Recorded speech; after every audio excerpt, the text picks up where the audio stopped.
Sakata draws his rope blade. What follows is carnage, a blur of violence caught only in brief flashes of security footage. Guards drop in silence, blood painting the floors beneath chandeliers. His blade dances like a ghost in the dark, spinning death with each flick of his wrist. He doesn't stop. Up the stairwells of this fortress dressed as paradise, Sakata fights through layers of mercenaries and thugs. Every level more locked down. Every hallway more dangerous. But he doesn't hesitate. His fists crack ribs. His blade carves silence into the screams. The deeper he goes, the more he bleeds, but the more unstoppable he becomes. In the final corridor, the neon fades. He slows.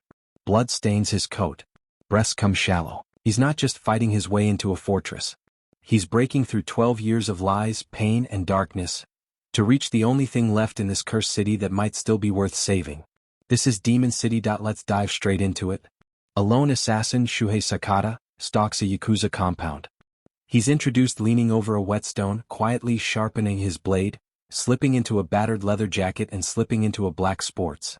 From there the carnage unfolds almost wordlessly. With inhuman speed, Sakata infiltrates the Yakuza boss's high-rise home and cuts through every bodyguard in his. In one brutal set-piece he dismembers a gunman, cleaving off an arm at the boss himself is trapped, emptied of bullets by Sakata's cunning trick, and forced to beg for mercy. Without ceremony, Sakata finishes the job, another brief, iconic assassination to close out his career as a killer. After the hits, Sakata quietly tells his old friend Akira Fujita that it's over. This will be his last.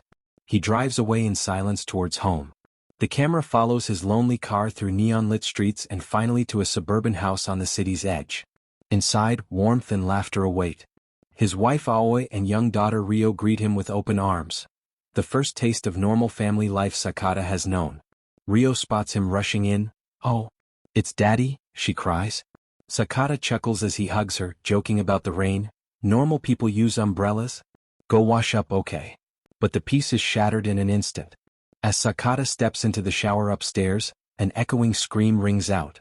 Rio's terrified cry pierces the night. The killer instinct snaps back into Sakata's mind.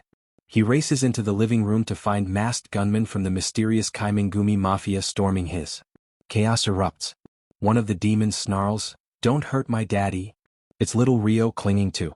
But Aoi is courage itself. She throws herself in front of her daughter and pleads in broken Japanese, "Just please, please let my daughter leave, please. I'm begging you, please don't hurt my daughter." In the confusion, Aoi and Rio are brutally gunned down. Sakata screams in fury and agony, but the wife and daughter lie motionless. Finally a bullet takes Sakata square in the head. He falls to the floor, bleeding and lifeless as the crime scene rips into silence. These blows all land within minutes. The moment he dares to dream of family happiness, Sakata loses it. The screen cuts to black and then flashes forward 12 years. The city has changed.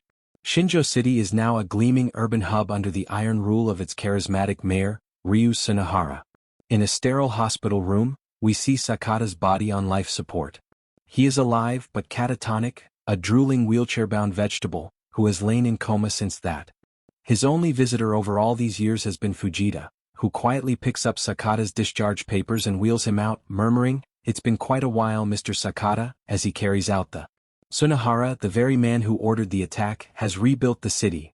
Under his brutal vision, the rundown neon skyline is replaced by corporate towers and the under-construction Maharoba Resort, a massive casino hotel project at the edge of. On TV news broadcast, Tsunohara promises the city's future, a future built on the corpses of his enemies, one suspects. In Sakata's dingy apartment, an Indian aide tends him as he sits slumped in a chair.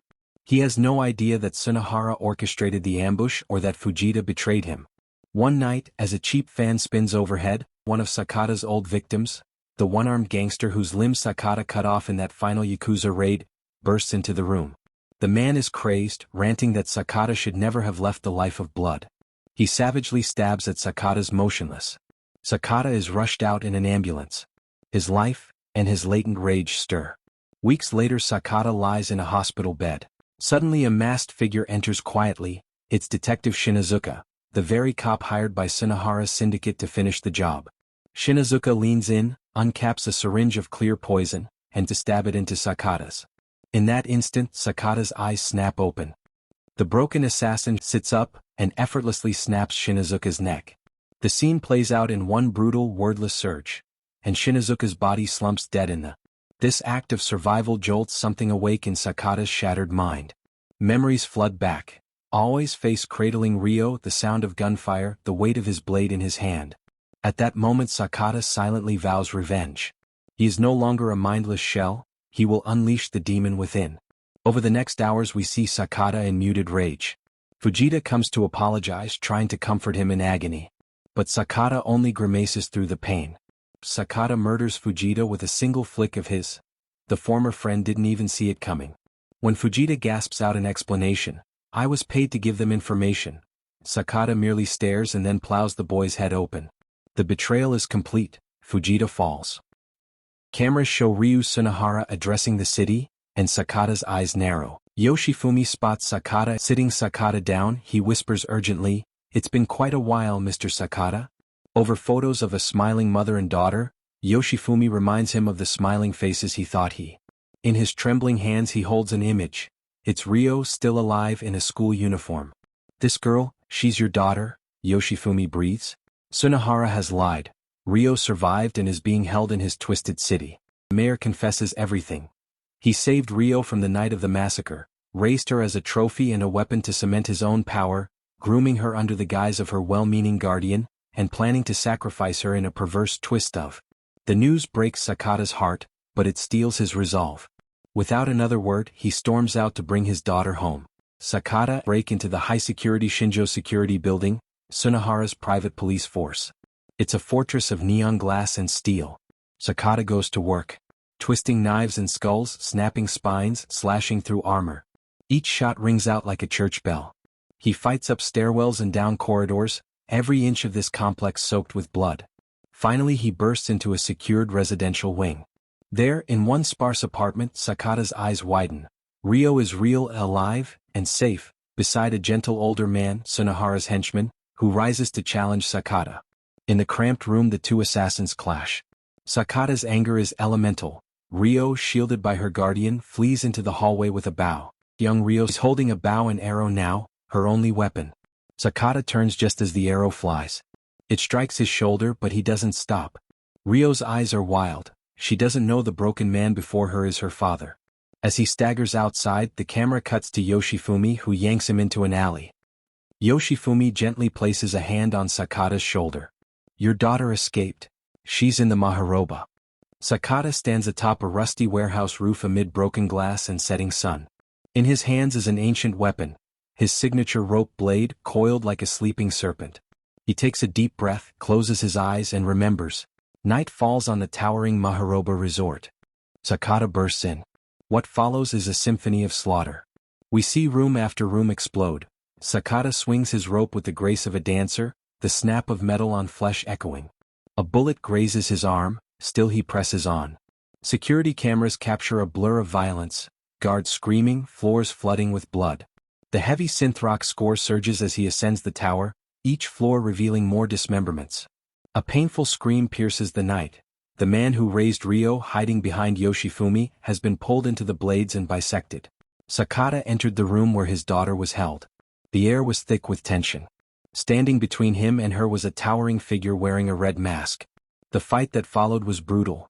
Each blow from the masked man seemed impossible to counter. Sakata was pushed to his limits, outmatched in speed and strength. But he refused to back down. Through sheer willpower and precision he finally killed the masked man.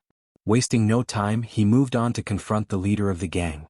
The leader, arrogant and confident, believed he could take Sakata down. What he didn't expect was Sakata's unwavering determination. The clash was violent and unrelenting. In the midst of the battle, Sakata's arm was severed. Blood poured, but he stood up, one-armed but unbroken. Through the pain and with the last of his strength, Sakata hurled his blade and struck the gang leader down. The room fell silent. His enemy lay dead. Sakata turned to his daughter, but his body gave in. He collapsed to the floor, bleeding, victorious yet broken. If you enjoyed this video and want to catch my next movie, don't forget to hit that subscribe button and turn on the notification bell so you never miss a moment. Big things are coming, and you won't want to miss what's next. See you in the next one.